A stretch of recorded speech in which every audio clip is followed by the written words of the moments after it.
Hello everyone, I'm Pixo and welcome back for another tier list video. Yes, we are back in the business. I love tier list. You know that I love them. I love them so much that I do English tier list. Welcome! Today we are diving into the tier list of tier 1 creatures from Heroes and Might and Magic 2. As a quick heads up though, yes, this tier list is 100% personal. It's based on my experience, my own taste, and my gut feeling after countless hours of playing the game. But don't worry, I will still factor in their stats and how well they perform in battle. I've got to measure, at least I can try, that good they will be as a return on investment. Alright? Fun fact, the original units from Heroes 1, same exact stats in Heroes 2. So yeah, all the faction in balance from the first episode still here, folks.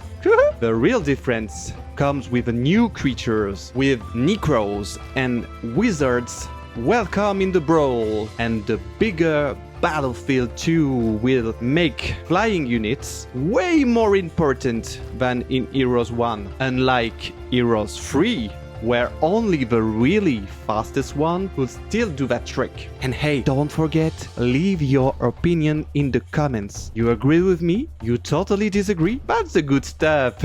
That's what keeps the Heroes community alive. Don't forget to put your own rankings in the comments, to add anything you want to add I would have missed to say. Even if I'm missing a trick, a tip on a unit, just leave it in the comments. That's what is the most important for me, and I read all my comments and I answer to all the comments. And of course, if you enjoy this channel, if you enjoy the content I made, just smash that like button, subscribe, and well, let's just jump right into it.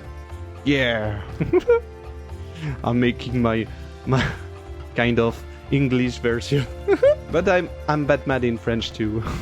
Okay, now we go straight into the Centaurs from the Warlock faction. Shooter unit. Nice, very nice. But they only get 8 shots. The damage range is 1 to 2. Meh. They got 3 attack points. That's okay for a tier 1 unit. The defense is yikes.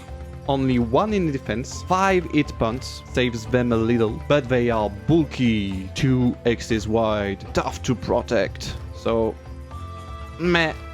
And the price is 60 gold per head, the second most expensive tier 1 unit of the game. Overall, great for early game skirmishes, especially paired with speedy gargoyles. They are fragile, but honestly, I love the fact that they are shooters, okay? For tier 1 units, it's pretty rare. I'm so sad they turn into melee unit in Heroes 3. So for me, it's a really solid A tier. Not quite S, they're kinda caught, you know, between S minus and A plus, but yes, they do not belong in more than A tier. In my opinion, they are too weak in the late game for that. They don't really match the mid and late game. Okay, now we jump to the Fairies. Woo! From the Sorceress faction. Now let's talk about those girls. The ultimate flying glass cannon. They fly. They got 4 attack. They got the classic damage range for tier 1 unit, you know, 1 to 2 again. But man, they are so tragically fragile. Only 2 defense and 2 little HP. Fortunately, they can attack without retaliation though. So that's very huge. Very huge. It's perfect for hit and run against slow enemies. Or to shut down enemy shooters, to block them, to connect them. The cost is only 50 gold, fair given how much damage they can dish out. Visually, they look meh. To be honest, they don't look like that great. When they stand still, when they are waiting for their turn to move, they are not very pretty with their like little red hat. Well, at least they are not as vulgar as the previous one in Heroes 1. But there is a but. Their wing and attack animation is gorgeous, fantastic, stunning, beautiful. I love when they fly with the sound of their wings on the battlefield, and they shine by releasing some fairy sparkles. You know, it's very, very beautiful. I love how they move on the battlefield. Their attack animation is wonderful. I love them for that. They are very useful. They can, so as I said, they got a huge utility. They are very fast, very effective to do a lot of things, but they can also bleed a lot. You will lose a lot of them, and they can take so much fights. So I do rank them in A tier. I even prefer them over the Centaurs because they have so much more utility, and if they were not that fragile and versatile, they would be an easy S tier for me, but they just need something more to be S tier. But I still love them, so yes, at the top of A tier for me. And now we move to the Halflings. The galopins in French. Galopins. The Halflings. Yes, new guys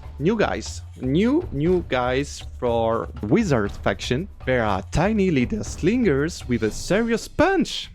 2 attack points, but 1 to 3 damages. They're super deadly. And the plus? Woo! Be careful. For tier 1 shooter, 3 damages? That's huge. 12 shot. That's fantastic. They are not that expensive, only 50 gold each. That's really correct. But they are slow. They are so slow. And fortunately, they got a lot of buddies in their faction, like boars, like golems, to have their backs. So early and mid game, they do really shine. They are really okay. Despite that tragic slowness, they can carry a lot of fights, a lot of early fights. They can be very powerful because you can recruit them a lot. They are not that expensive. You get a lot of dwellings to get them for free.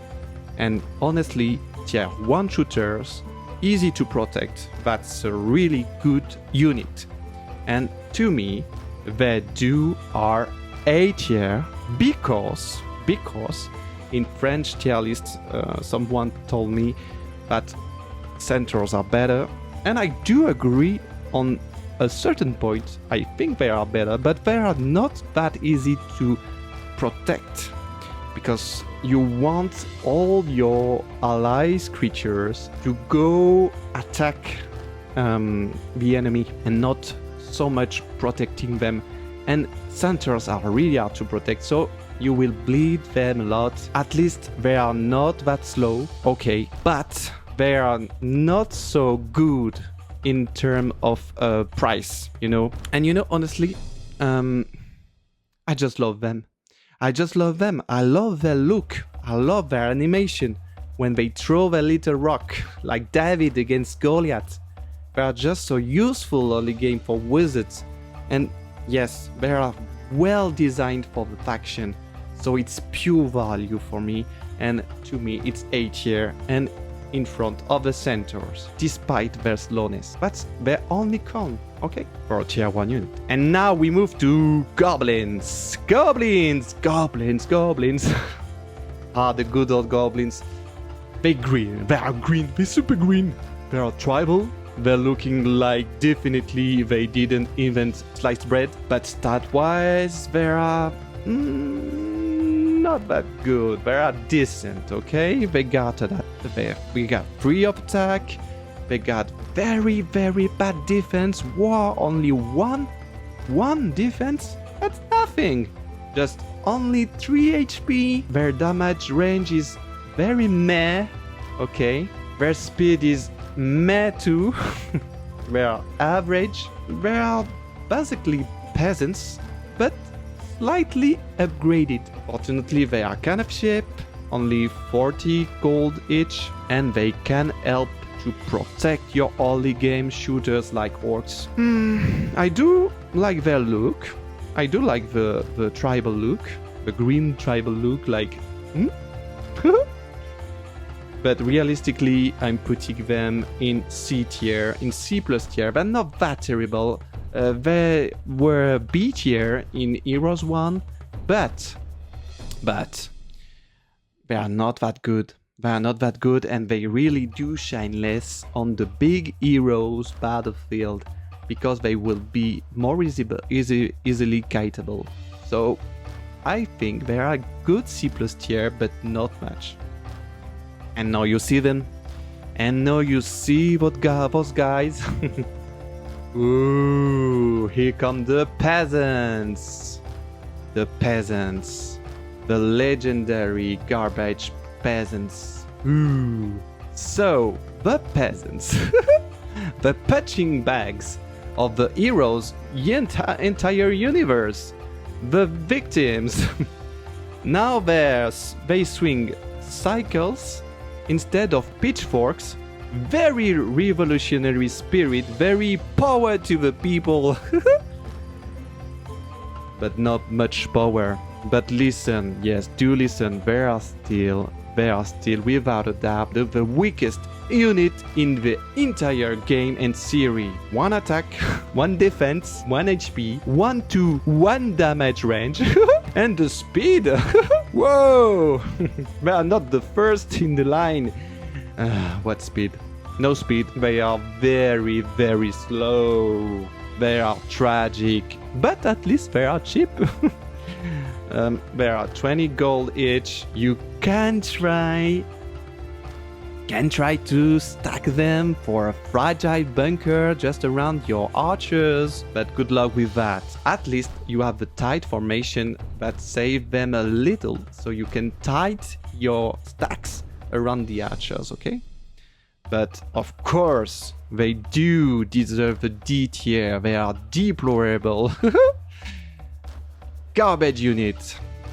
And now you got the opposite. One of the most beautiful, incredible, magnificent, marvelous unit of tier 1. You got the MVPs, the skeletons. These bony boys are absolute monster for tier 1 units. Let's look at their awesomeness. Their stats are amazing. 4 attack, 3 defense, 4 HP, and 2 to 3 range. That's insane for a tier 1, okay?